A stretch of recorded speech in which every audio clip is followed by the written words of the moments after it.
Saluton, parolas Tomaso. Hi, it's Thomas here. I want you to be the best Esperanto speaker you can be.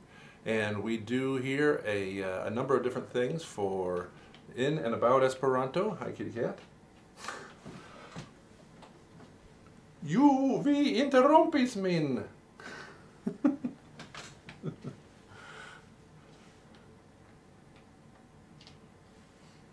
The Esperanto Variety Show is a number of different things. That's not how you get fluent. You get fluent by immersing yourself in the language. And one easy way to do that right from the beginning is to read. And this is a book that I read, Canto I have not been able to locate a copy in North America, but there are electronic copies online that are available. It's a very well-known book. I've heard people love the story, I've heard people hate the story, but the fact is, it's good Esperanto, and it starts very easy and gets progressively advanced as you go along. So as you read, you can progress with it. So there's no reason not to be reading. This helped me a lot. Picking up where Canto left off is another book by Claude Piron called Vera Often, which is a number of different topics, all very interesting. And again, it starts sort of at the same vocabulary level where Canto left off, and then continues to progress from there. I also had we called it the Green Book. It's called Esperanto in the Modern World.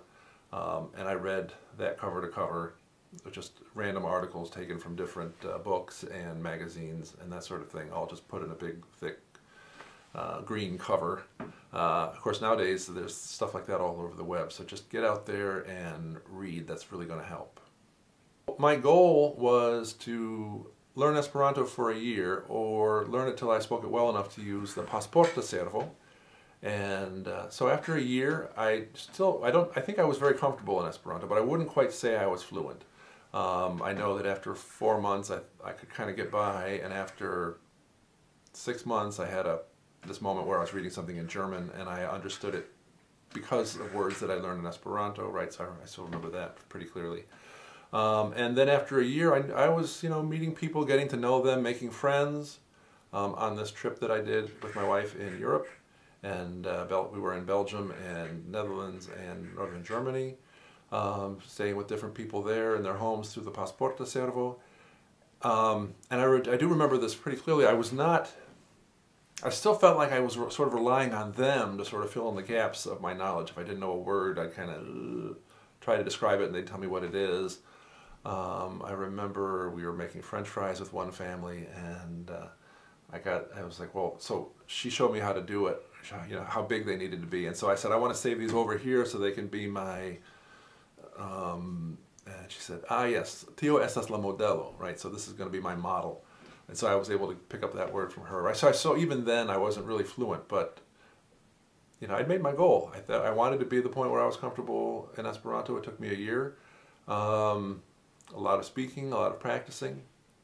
The reason I began to teach, I was still pretty new. In fact, it may have been before my 1-year Pasporta Servo trip that I was just mentioning.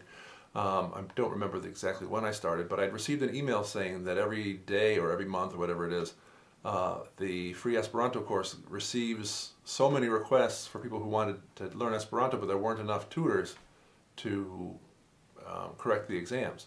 So I volunteered to help. I want to get to the point where I don't have to hesitate in Esperanto, where I don't come up and say, gee, how do you say these French fries are our model, right? I want you to copy these French fries and make all the French fries the same size, or, I don't want to, you see something in your house, a blender.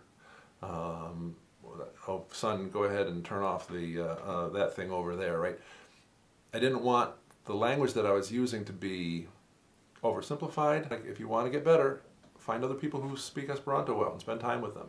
Spend time talking to them, writing to them, reading the works that they've done. So that's always a good way to go.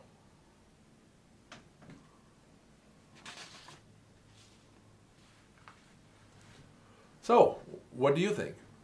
Mi estas membro de la Junulara Esperantista Klubo, kaj mi iris al la Esperanto Kongreso, kio okazis en San Francisco. Ni vojaĝis de Novjorko dum 3 tagoj en nia aŭtobuseto, kaj ni ne haltis ĝis ni alvenis en Dallaso, en Teksaso.